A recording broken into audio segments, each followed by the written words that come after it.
ሰላም ጤና ይስጥልኝ። እንዴት ሰነበታችሁ? የተወደዳችሁ የዩቶፒያ ሚዲያ ተከታታዮቼ የጽዮናውያኑን ዶክመንት የመጨረሻውን ክፍል ይዤላችሁ መጥቻለሁ።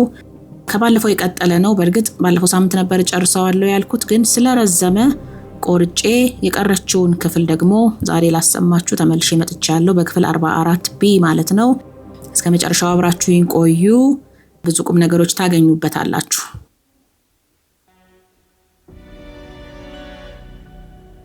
እስካሁን ስለ ሃይማኖት ነው ያወራሁላችሁ። ስለ ትምህርት ባጭሩ ነው መጠቅስላችሁ፣ ምክንያቱም እነሱም ባጭሩ ነው ያወሩት።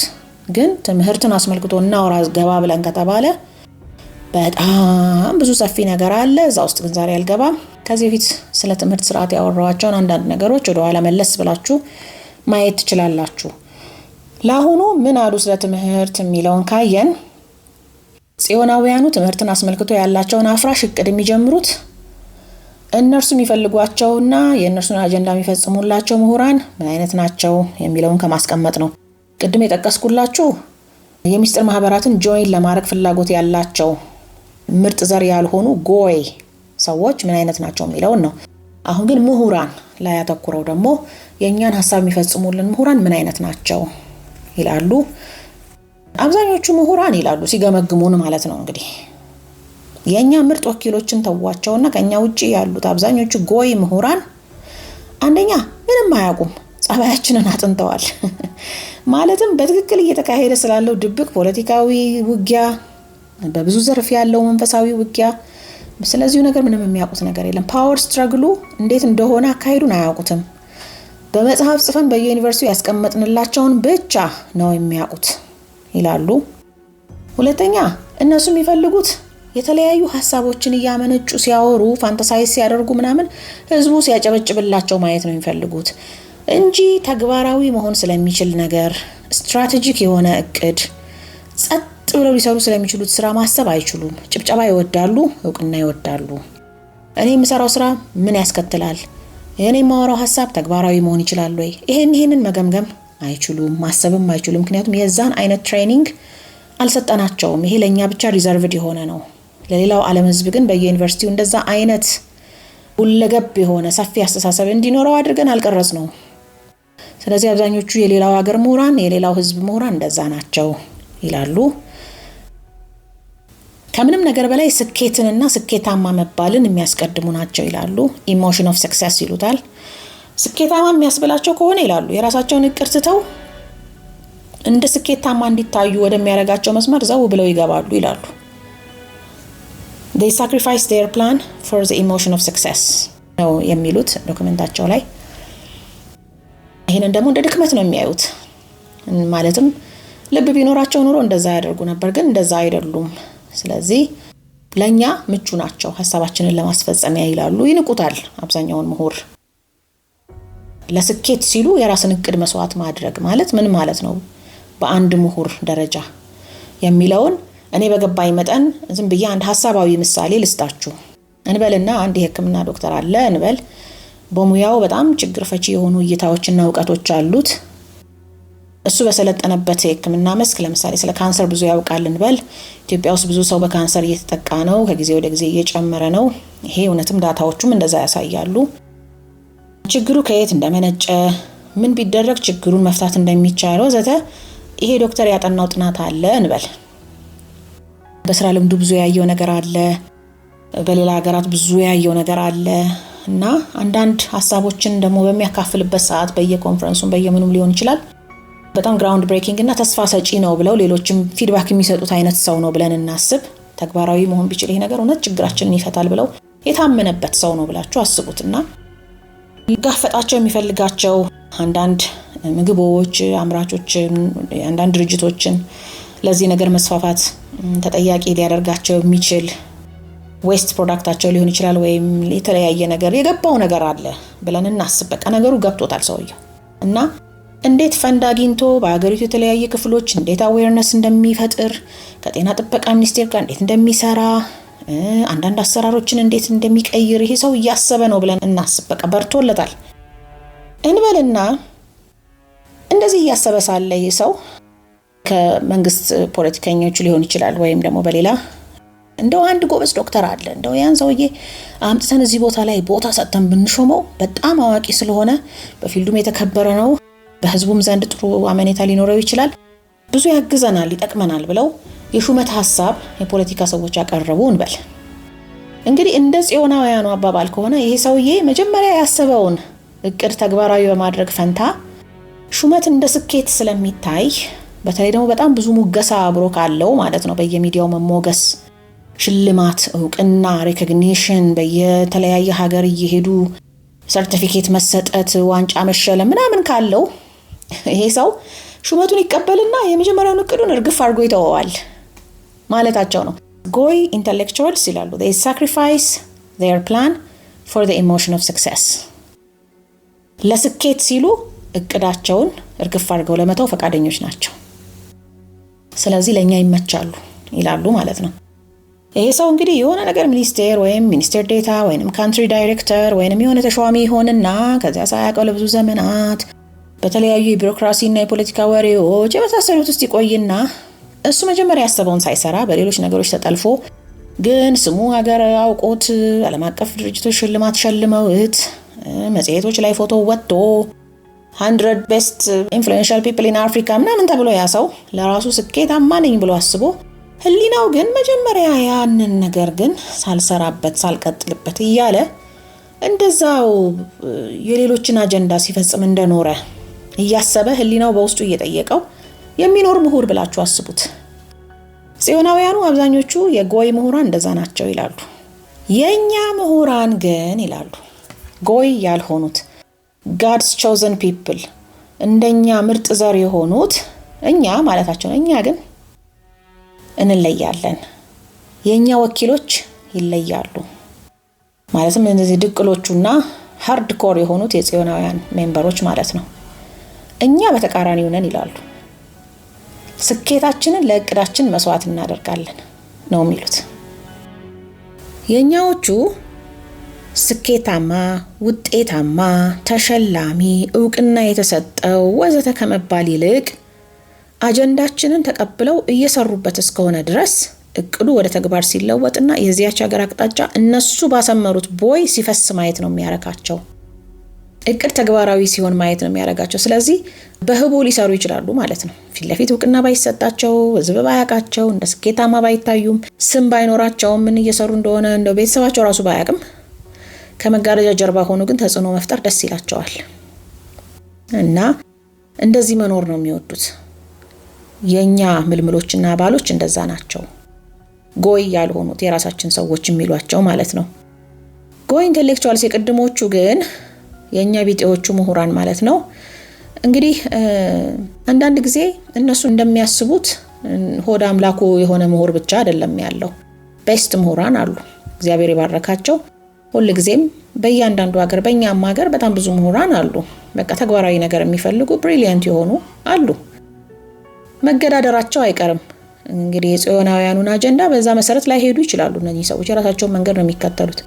እንደዛ ከሆኑብን ደግሞ ይላሉ በጸጥታ እናሰናብታቸዋለን። አይገርምም? መጀመሪያ ከጽዮናውያኑ ጋር እርምጃቸውን የጀመሩ ከሆኑ ማለትም ምልምል ከሆኑ ፈቃደኞች ከሆኑ ለእውቅና ለስኬት ወይም ለገንዘብ ብለው የጽዮናውያኑን አጀንዳ የሚያራምዱላቸው አይነት ሆነው ከጀመሩ በኋላ መንገድ ቀይራለሁ፣ ይሄ ነገር አልጣመኝም፣ ይሄ ነገር አልታየኝም፣ ይሄ ሀገሬን የሚጎዳ ሆኖ አግኝቼዋለሁ ምናምን ብለው ድንገት ህሊና መጫወት ቢፈልጉ ከምንድነው የሚጀምሩት? መጀመሪያ ዘጭ ነው የሚያረጓቸው ማለት ነው። በምን? ስማቸው እንዲጠፋ ማድረግ፣ ስልጣናቸውን ማንሳት፣ የለመዱትን የሚዲያ ሙገሳ ማስቀረት፣ ማዋረድ የመሳሰሉ ነገሮችን ድንገት ያረጉባቸዋል። ለምን? ያንን ሲያዩ ይደነግጡና ተመልሰው ወደ አጀንዳችን ይመጣሉ። ብዙዎቹ እንደዛ ናቸው ይላሉ። ነገር ግን ቅድም እንዳልኳችሁ ደግሞ ምንም የማይደራደሩ ከመጀመሪያውም ጀምሮ በራሳቸው አስተሳሰብ እውነት ነው ብለው ባመኑት መስመር የሚሄዱ ተገዳዳሪ ሆነው ካዩአቸው ተፈጥሯዊ ሞት እንደሞቱ አስመስለን ቀስ አድርገን እናሰናብታቸዋለን ነው የሚሉት። አይገርምም? እንደዚህ ብለው ፊት ለፊት ይጽፋሉ። በጣም ጎበዞች ናቸው፣ ይገርማሉ። ይሄን ስናደርግ ሌሎች አባላቶቻችንም ስለሚደነግጡ ጥቅሙ 2 ነው ይላሉ ማለት ነው። የቀሩትን አባላት ማስደንገጫም ይሆነናል፣ እኛም ተቀናቃኞቻችንን እናጠፋበታለን ይላሉ። ሌላው ጽዮናውያኑ ምሁራንን የሚንቁበት አንድ ሌላም ኬዝ አለ። የነሱ ያልሆኑትን ማለት ነው። ምን ይላሉ መሰላችሁ? ኢንቨንት ማድረግ ወይንም መፍጠር አይችሉም ይላሉ። ምን አትሉም? በጣም የሚገርመው ነገር እዚህ ጋር ነው። ጽዮናውያን የፈጠራ ክህሎት ብለው በጣም እንድናደንቀውና እንድናከብረው ያደረጉን እንደምታውቁት ቁሳዊ ነገሮችን ነው አይደል? በሳይንስ የተማርነውም እንደዛ ነው። ዓለምን የቀየራት የቴክኖሎጂ ፈጠራ ወይንም ቴክኖሎጂካል ኢኖቬሽን እንደሆነ ነው እኛ የምናውቀው የተማርነው በትምህርት ቤት። ኤሌክትሪክን የፈጠረው ሰውዬ፣ ሞተር፣ ኢንጂን፣ ኮምፒውተር፣ መኪና፣ የበረራ ኢንጂኖች፣ የጦር መሳሪያ ግኝቶች፣ እነዚህ ናቸው ዓለምን የቀየሩት ብለን ነው የምናምነው። ደግሞም ልክ ነው፣ ቀይረዋል በጣም። ግን እዚህ ጋር ጽዮናውያኑ ፕሮቶኮሉ ላይ የሚሉት ምንድነው መሰላችሁ? የኛ ያልሆኑ ምሁራንም ይሄን ሊፈጥሩ ይችላሉ ይላሉ። ኢንቨንት ያድርጉ፣ ማቴሪያል ኢንቨንሽን ችግር የለውም ይፍጠሩ ይላሉ። እነሱ የማይችሉትና እኛ ምን በልጣቸው ግን ይላሉ ህግና ስርዓትን እንዴት መስራት እንደሚችሉ ነው። they cannot invent laws and orders። በትምህርት እንዲያገኙትም አንፈልግም። እዚህ ላይ ደግሞ ከባድ ድክመት አለባቸው ይላሉ። ምክንያቱም አስረስተናቸዋል። የህግና የስርዓትን ትምህርት አስረስተናቸዋል። በየዩኒቨርሲቲዎቻቸውም ትምህርቱ እንዳይሰጥ አድርገናል ከረጅም ጊዜ በፊት ነው የሚሉት። ቃል በቃል ዩቶፒያን ቲንከርስ እንዲሆኑ አንፈልግም ነው የሚሉት። አይገርማችሁም? እዛ ፕሮቶኮሉ ላይ ጠቅሰውታል። ከዩኒቨርሲቲዎች ውስጥ ዩቶፒያን ድሪመርስ እንዲወጡ አንፈልግም። they are bad subjects ይላሉ። ለኛ በጣም መጥፎ ናቸው። ለዚያ ደግሞ በጣም ጠቃሚ የሆኑ የህግ፣ የስርዓት፣ የታሪክ ትምህርቶችን አጥፍተን በቦታቸው የህግና የስርዓት ወይንም የታሪክ ትምህርት የሚመስሉ ነገር ግን የቆየውን የክርስቲያኖች ወይንም ጎይ ስርዓት የሚንዱ ማህበራዊ መርሆችን እንዲማሩ ነው የምናደርገው ይላሉ ማለት ነው። በቃ ዝም ብለው የሚማሩት ምንድነው? ዩኒቨርሲቲ ውስጥ ለዕለት ተዕለት ኑሮ በሰዎች መካከል ሊኖረው ስለሚገባ ግንኙነትና መስተጋብር፣ ሲቪክ ቢሄቪየር የሚባለው፣ ዲሞክራቲክ ፕሪንሲፕልስ ወዘተ፣ ስለ ንግድ ልውውጥ ኤቲክስ፣ ስለ ስልጡን ጠባይ፣ ስለ ዜግነት መብትና ግዴታ፣ ህግን መተላለፍ ስለሚያመጣው ቅጣት ወዘተ። ይሄን ነው ህግና ስርዓት ብለን የምናስተምራቸው እንጂ ዩቶፒያን ድሪመር እንዲሆኑ አንፈልግም። there you go። እንግዲህ እኔ ይሄን ዶክመንት ሳላቀው በፊት ነው ስለ ዩቶፒያኒዝም ማውራት የጀመርኩት። they don't like me ማለት ነው ቢያገኙኝ እንግዲህ። እና ቁሳዊ ነገርን ኢንቨንት ከማድረግ ይሄኛው ይበልጣል ነው የሚሉት። ምክንያቱም ለሀገር ስርዓት መስራት ማለት ቀላል ነገር አይደለም። ለሚሊየንስ ኦፍ አማኞች ስርዓት የሰሩ ነቢያት፣ ሐዋርያት ትልቅ ክብር ያላቸው እንዲህ አይነት ስርዓት ሲሰሩ ከራሳቸው ፈጥረውት አይደለም፣ ከእግዚአብሔር አግኝተውት ነው አይደል? በጣም ከባድ እኮ ነው ህግና ስርዓትን መስራት። ህዝብ ሊኖርበት ስለሚገባው ስርዓት ማሰብ ማለት እና ደግሞ ያ ሎንጄቪቲን የሚያመጣ ሰስቴይነብል የሆነ ስርዓት የማይቃወስ በትክክል ከተተገበረ የማይቃወስ ሁሌም ድል የሚያደርግ ስርዓት መስራት ማለት ይሄ ከእግዚአብሔር ከተሰጣቸው ካልሆነ በስተቀር ዝም ብሎ በሰው በቀላሉ አይመጣም። ጽዮናውያን ይሄን የሚያገኙት ከወደቁት መላእክት ነው። አፍራሽ መርሆቻቸውን የሚያገኙት ማለት ነው። ፋይናንሻል መርሆች አሁን በባንክ ሲስተም በመናምን እንዴት አድርገው ዝብርቅርቅ አባታችንን እንደሚያወጡ ይሄን ሐሳብ የሚያገኙት ከወደቁት መላእክት ነው። ከጥንት የጣዖት አምልኮ ከአስተሳሰቦች ነው ይሄን የሚያገኙት እንጂ ማን ይሄንን አብራርቶ ተንትኖ አንድ ሰጥቶ ሁለት እንዴት መቀበል እንደሚቻል ለምሳሌ የእርዳታ ድርጅቶች ኢትዮጵያን ረዱ ተብሎ አንድ ሰጥተው ሁለት እንዴት እንደተቀበሉን እንዳለ ይሄን ስርዓት መስራት እንዴት የሰው ጭንቅላት ይችላል? እስቲ ስታስቡት በጣም ከባድ ነው። አጋዥ ይፈልጋል። ተንኮለኛ መንፈስ መኖር አለበት እዚህ ጋር። በሌላ በኩል ደግሞ የኢትዮጵያ ሕዝብ በነፍሱም በስጋውም ተጠቅሞ እንዲኖር የሚያደርግ ስርዓት መስራት ከተባለ ደግሞ ቅዱሳን የሰሩት ስራ ማለት ነው። መላእክት ናቸው ስርዓትን የሚገልጹላቸው አይደል? ባለፈው ክፍል ያልኳችሁ ነገር አለ። ሲሶ ለነጋሽ፣ ሲሶ ለአንጋሽ፣ ሲሶ ለቀዳሽ የሚባለው ስርዓት ለምሳሌ በኢትዮጵያ ውስጥ የተሰራው በቅዱስ ሚካኤል ሰጪነት ነው። ይሄንን ስርዓት ለአቡነ ተክለ ሃይማኖት ነው የሰጣቸው። ከዛ በፊትም አልነበረም ማለት አይደለም፣ ጠፍቶም ስለነበር በመሃል ለአቡነ ተክለ ሃይማኖት እንደገና ሰጥቷቸው ነውና ስርዓት ሲሰራ ቀላል ነገር አይደለም ማለት ነው። ትውልድ የሚኖርበት ነው። ለአንድ ቤት ህግ ማውጣት እንኳን እንዴት ይከብዳል። አንድ አባወራ ቤተሰቡን የሚያስተዳድርበትን ስርዓት ሲቀርጽላቸው ጠዋት እንደዚህ አርጉ፣ ስራችሁን በዚህ ሰዓት ስሩ፣ አንቺ እንደዚህ አርጊ ብሎ ለሚስቱም የሆነ መመሪያዎችን ሲሰጣት የተለያዩ ነገሮችን ሲያስቀምጥ እሱም ደግሞ የራሱን ኃላፊነት ምን እንደሆነ ይሄ እኮ ቀላል ነገር አይደለም አይደል? እዚህ ላይ ነው ምሁራን ድክመታቸው ይላሉ ማለት ነው እንጂ ማቴሪያል ነገርንማ ኢንቨንት ማድረግ እኛም እንችላለን እነሱም ኢንቨንት ሊያደርጉ ይችላሉ እሱ አይደለም የሚደንቀን ይላሉ ማለት ነው። ገርሞኛል እዚህ ዶክመንት ላይ ካገኘዋቸው አስገራሚ ነጥቦች መካከል ከዋናዎቹ ማለት አንዱ ይሄ ነው። ሌላው በጎን የሚሰሩበት ጉዳይ የከፍተኛ ትምህርት ተቋማትን እናዋርዳለን ይላሉ። ኤማስኩሌቲንግ ዩኒቨርሲቲስ በሚል ቃል ነው የገለጹት። ምሁራንን እናንኳስሳለን፣ በራስ መተማመናቸውን፣ ችሎታቸውን፣ አስተዋጽኦአቸውን እናኮሰምናለን። ምክንያቱም ከተባበሩብን አደጋ ነው። ተረጋግቶ በህብረት አብሮ እንዲያስብ የምንፈልገው የእኛን ኤጀንቶች ብቻ ነው። ሌሎች ምሁራን ጎይ ኢንተሌክቹዋልስ አንድ ላይ ማሰብ ከጀመሩ ችግር ነው። ስለዚህ ሁሌ በብቃት ጥያቄ እንዲሸማቀቁ ማድረግ እቅዳችን ነው ይላሉ። ይሄ እየተገበረ አይደለም ትላላችሁ? በዩኒቨርሲቲው እርስ በርስ መጠላለፉ፣ መፈራራቱ፣ ኢንሴኪዩሪቲው፣ የብቃት ጥያቄ ሁልጊዜ የብቃት ጥያቄ በእርግጥ የብቃት ጥያቄ ኢምፖርታንት ግን አፍራሽ በሆነ መልክ ነው የብቃት ጥያቄ። ሰዎች ራሳቸውን አፕግሬድ እያደረጉ እንዲመጡ በሚፈቅድ መልኩ ሳይሆን በማሸማቀቅ መልኩ ነው ያለው። የብቃት ጥያቄ ስላለባቸው ተባረሩ፣ የብቃት ጥያቄ ስላለባቸው ፕሮሞሽን ተከለከሉ፣ ከሌ የብቃት ጥያቄ ስላለበት ተገምግሞ እንደዚህ ሆነ። እንደዚህ አይነት ማሸማቀቂያዎች እንዲበዙ ማድረግ ማለት ነው። ለምን? ነፃ አእምሮ ካላቸው የስራ ሁኔታቸው የተመቻቸ ቢሆን እነኚህ ሰዎች ችግር ሊፈጥሩ ይችላሉ ማለት ነው። ብዙ ችግር ሊፈቱ ይችላሉ አብረው እያወሩ በኮሌጊያል መንፈስ፣ በስራ ባልደረባነት መንፈስ የምር ችግሮች ላይ መወያየት ከጀመሩ ህብረተሰቡ ስላሉ ችግሮች ከራሳቸው ጭንቀት ወጥተው ማለት ነው ህዝቡ ስላሉ ችግሮች በተረጋጋ መንፈስ ማውራት ከጀመሩ አስቸጋሪ ነው። ስለዚህ ማሸማቀቅ፣ ማንኳሰስ፣ ማፎካከር ይሄን የመሳሰለ ነገር እናበዛባቸዋለን ይላሉ። ከዚህ ጋር በተያያዘ ይህን አይነት የማሸማቀቅ የማስደንገጥ ስራ የሚሰሩ ኃላፊዎችን በዩኒቨርሲቲዎቹ እንሾማለን ይላሉ። ምን ያህል ተሳክቶላቸዋል? እንግዲህ የሚፈልጉት ይሄንን ነው። እነሱ የሚፈልጉት ስርዓት እንደዚህ ያለውን ነው ለምሁራን መስራት የሚፈልጉት። እንግዲህ እንደ ልበቅንነታችን ይወሰናል ማለት ነው። በስርዓቱ መሰረት ከሄድን ወደዛ የሚገፋ ነው።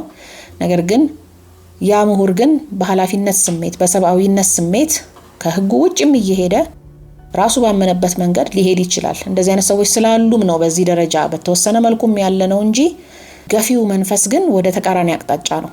እና አንድ አሜሪካዊ ምን እንዳለኝ አንድ ነገር ልጥቀስላችሁ። ዩኒቨርሲቲዎችን በተወሰነ ደረጃ የኢትዮጵያ ዩኒቨርሲቲዎችን ማለት ነው ካየ በኋላ የሆነ ብዙዎቹ አስተማሪዎች ነርቨስ ነገር ይመስሉኛል አለ። እና እኔ ከአሜሪካ እንደተመለስኩ አካባቢ ነውና እዛ እንደነበርኩ ምናምን ስለገለጽኩለት ወዲያው ፍሬንድሊ የመሆን ስሜት ተሰማውና እይታዎቹን መናገር ጀመረ። ማን ነው የሚያስጨንቃቸው አለኝ። I know it's not the presidents ማለት አንድ ፕሬዚዳንት ብቻውን ይሄን ያህል ሊፈጥር አይችልም። የዩኒቨርሲቲ ፕሬዚዳንት ይሄን ያህል ጭንቀት አይምሮው ላይ ሊፈጥር አይችልም። who is the emperor ብሎ ነው የጠየቀኝ። የሚገርማችሁ ነገር ማን ነው ንጉሳቸው የሚያስጨንቃቸው? ነው እያንቀጠቀጠ የሚገዛቸው ኃይል ያለ ነው የሚመስሉት። እና ምንድነው አለኝ እና የራሴን እይታ የሚመስለኝ ነገሮች አወራሁለት። ስለዚህ ድባቡና መንፈሱ እንደዛ እንዲሆን ነው የሚፈልገው ማለት ነው። እንግዲህ በዩኒቨርሲቲም ብቻ ሳይሆን በሌሎችም እኔ የዩኒቨርሲቲውን ሴቲንግ ነው የማውቀው የተሻለ በሌሎችም እንደዚህ አይነት ነገር ሊኖር ይችላል። it's by design እንግዲህ by design መሆኑን እንድናቀው። የመጨረሻ ነጥብ ወደ ትምህርት ቤቶች ወረድ ሲል ደግሞ ለታዳጊዎች፣ ለህፃናት፣ ለወጣቶች ያላቸው እቅድ ጽዮናውያን የሚተገብሩት ምንድነው? ሁልጊዜ በተሰጣቸው መስመር ብቻ የሚያስቡ፣ እኛ በመናዛቸው ብቻ የሚሄዱ፣ በራሳቸው ማሰብ የማይችሉ ከሆነ ከማቴሪያል ቲንግስ ውጪ ማሰብ የማይችሉ ረቀቅ ያለ ምናባዊ እይታቸው የተገደበ ወይም ደግሞ ምናባዊ እይታቸው እነሱ ወደሚፈልጉት ማቴሪያሊስቲክ ዓለም ፋንታሲ ነገር ውስጥ ብቻ የገባ instead of creative ነገር ከማሰብ ይልቅ ወይም ደግሞ መንፈሳዊ እይታቸውም ደግሞ በጣም የተገደበ አርቆ ማሰብ የማይችሉ ዝም ብለው ፋንታሳይዝ የሚያደርጉ ወይንም ሰብሚት የሚያደርጉ እኛ ለምናሳያቸው ነገር በጣም የታጠሩ ልጆችን ነው ማፍራት የምንፈልገው ይላሉ። ስለ ትምህርት ቤት ስለ መምህራን የተወሰነ ዘርዘር አድርገው የሚያወሩት ነገር አለ። ዞሮ የሚሉት ምንድነው? እኛ እንዲሰለጥኑ ከፈለግነው ነገር ውጪ ሌላ ነገር የማያስቡ ለምሳሌ ስለ ራሳቸው ቢሄቪየር ጥሩ ሰው ማለት ምን ማለት ነው? አሁን የግብረ ገብ ትምህርት የሚመስሉ ነገሮች አሉ። ግን እነሱን ለአገዛዝ የሚመቻቸውን ቢሄቪየር ነው ጥሩ ሰው ብለው የሚገልጹት። ለምሳሌ ቅርብ ጊዜ ስታዘብ የነበረው ነገር አለ ሶሻል ሚዲያ ላይ እንኳን ስታዩ ማለት ነው። ቆይ ይሄ ነገር ለምን ይሆናል? ለምን እንደዚህ ይደረጋል ብላችሁ ስትጽፉ ችግር ፈጣሪ አትሁኑ የሚል ኮሜንት የሚሰጧችሁ ሰዎች አሉ። ችግሩማ ተፈጠረ ኦሬዲ why እያልን ነው እየጠቀስን ያለ ነው አይደል? ችግሩ ለምን መጀመሪያውኑ ይፈጠራል ሲባል ችግር አትፍጠሩ፣ question በማድረግ ችግር አትፍጠሩ የሚል ነገር አለ። ይሄ ድምጽ ማለት ነው የጽዮናውያን ድምጽ ማለት ልክ ይሄንን ነው የሚመስለው። ያ ማለት ምን ማለት ነው? ውስጣችሁ ከሚነግራችሁ ነገር ጋር ትጣላላችሁ ማለት ነው። እና ሮቦት ነው የምትሆኑት። ሮቦቲክ አንደር ኮንትሮል የሆነ ቢሄቪየር ከሆነ ነገር ውጪ መውጣት የማይችል የታጠረ በደንብ ታጥቦ ተሰጥቶ ተተኩሶ ተጣጥፎ የተቀመጠ ባህሪ ማለት ነው። እና ጥሩ ባህሪ ተደርጎ የሚታየው ይሄ እንደሆነ በቃ ፕሬዲክታብል ኮንትሮልድ የሆነ ቢሄቪየር እንደዛ እንዲሆኑ ነው የምናስተምራቸው ይላሉ። የሚማሩትም ነገር ያው ለወደፊት ሹፌር የሚሆኑ ከሆነ ሹፍርናን ብቻ ይማራሉ፣ ገበሬ የሚሆኑ ከሆነ ግብርናን ብቻ ይማራሉ፣ ነጋዴ የሚሆኑ ከሆነ ንግድ ብቻ ብላችሁ አስቡት። ከዛ ውጪ ሌላ ነገር የለም።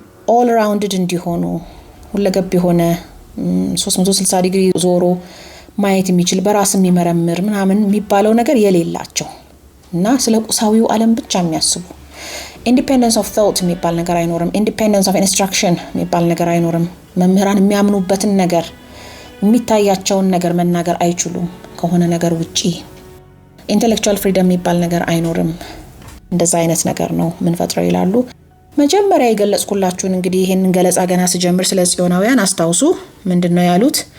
ፍሪደም ወይንም ነፃነት የሚባለው ነገር እንኳን በተግባር በቃል እንዳያውቁት ነው የምናረገው ለወደፊት ነው ያሉት። እንኳን በተግባር በቃል ከሰው ልጆች ቮካቡላሪ ውስጥ እናወጣዋለን፣ ከመዝገበ ቃላት ውስጥ ሳይቀር ይወጣል። ኮንሴፕቱን ራሱ አያውቁትም ነው ያሉት። እግዚአብሔር ደግሞ የሰጠን ትልቁ ነገር ፍሪደም ነው፣ ነፃነት ማለትም የመምረጥ ነፃነት። ይሄ መጥፎ ነው ይሄ ጥሩ ነው ተብሎ ሊነገረን ይችል ይሆናል እንጂ እንሂድበት ከተባለ ግን መብቱ እንዲኖረን አድርጎ ሰጥቶናል። እጁን አሳልፎ ሰጥቷቸው በመስቀል ላይ እንዲቸነክሩት ከመፍቀድ ከዚህ የበለጠ ነፃነት ለሰው ልጅ መስጠት ምን አለ? ዱ ኢት እና ኮንሲኩዌንሱን ግን ታዩታላችሁ እንደማለት ነውና ተቃራኒው ነው ማለት ነው። እንግዲህ የነሱ ደግሞ ነፃነት የሚባል ነገር አይኖርም። ትምህርትም የአእምሮን ነፃነት እየገደበ የሚመጣ እንዲሆን እናደርገዋለን ነው የሚሉት። ሳይኮሎጂ ትምህርት ነው በብዛት የሚሆነው። በቃ የሳይኮሎጂ ትምህርት ብላችሁ ሰዱት።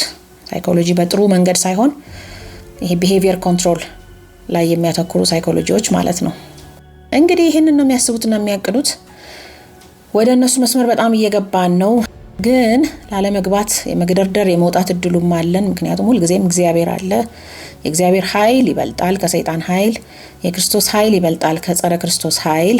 በሁሉም መንገዶች በሮች ገና አልዘጉብንም፣ መዝጋትም አይችሉም። ቢዘጉም በተዘጋ በር ማውጣትና መውጣት የሚችል አምላክ አለን፣ እግዚአብሔር ይመስገን። ይሄ ደግሞ በኢትዮጵያ ላይ ደግሞ ጨርሶ መዝጋትም አይቻልም። ምክንያቱም ብዙ ክፍለ ዘመናት ተሻግሮ የመጣ የዳበረ መንፈሳዊ ኃይል አለ።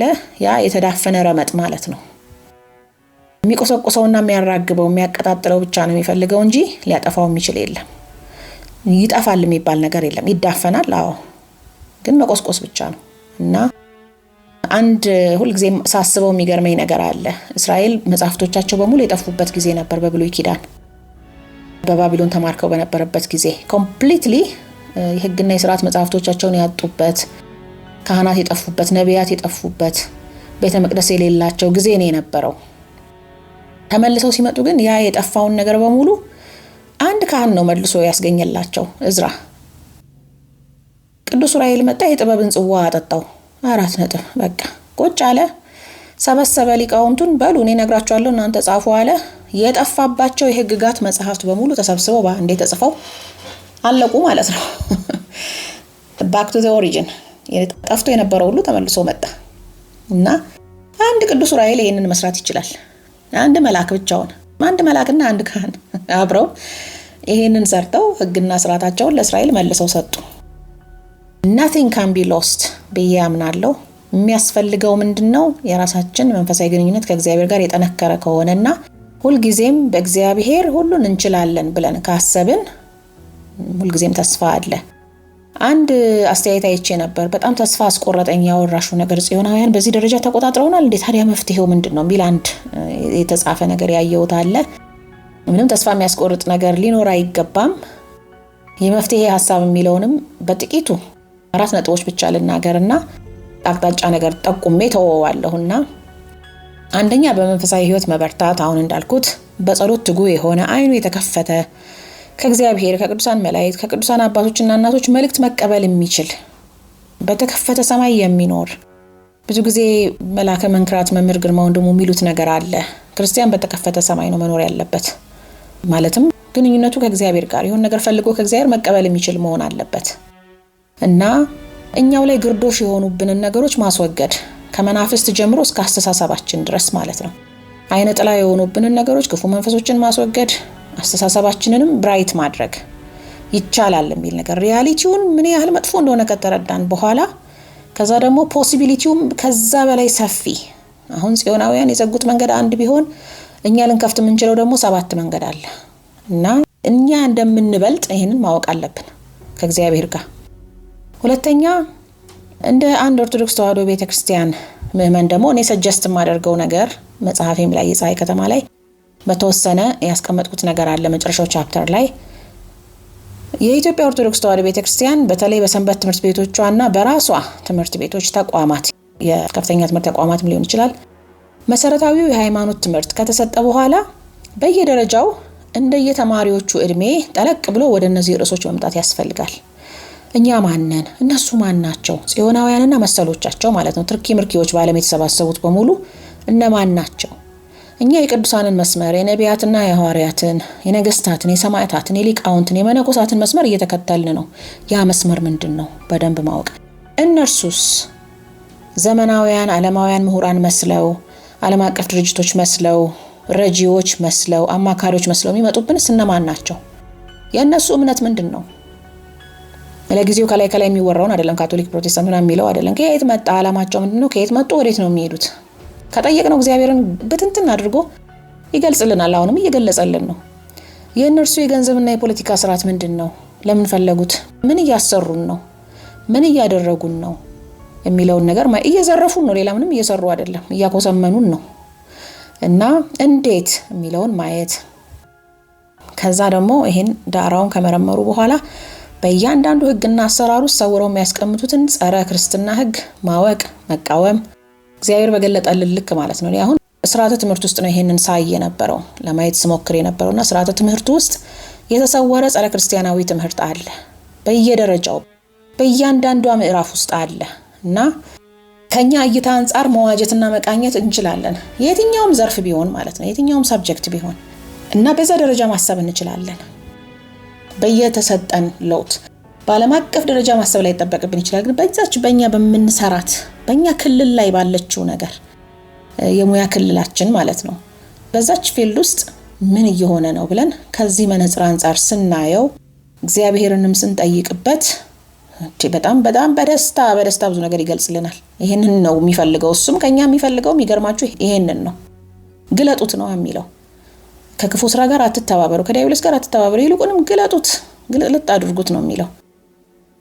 ሌላው የኢትዮጵያን ታሪክ በዓለም አቀፍ ደረጃ ደግሞ ከኢትዮጵያ ታሪክ ጋር ቁርኝት ያላቸውን ማናቸውን መንፈሳዊ ታሪኮች በሚገባ ማወቅ ያስፈልጋል። ይሄ የአፄዎቹ ስርዓት የድሮ ስርዓት ምናምን እሱ አሁን ያለፈበት ወሬ ነው። እስካሁን እያወሩ ያሉ ብዙዎች አሉ።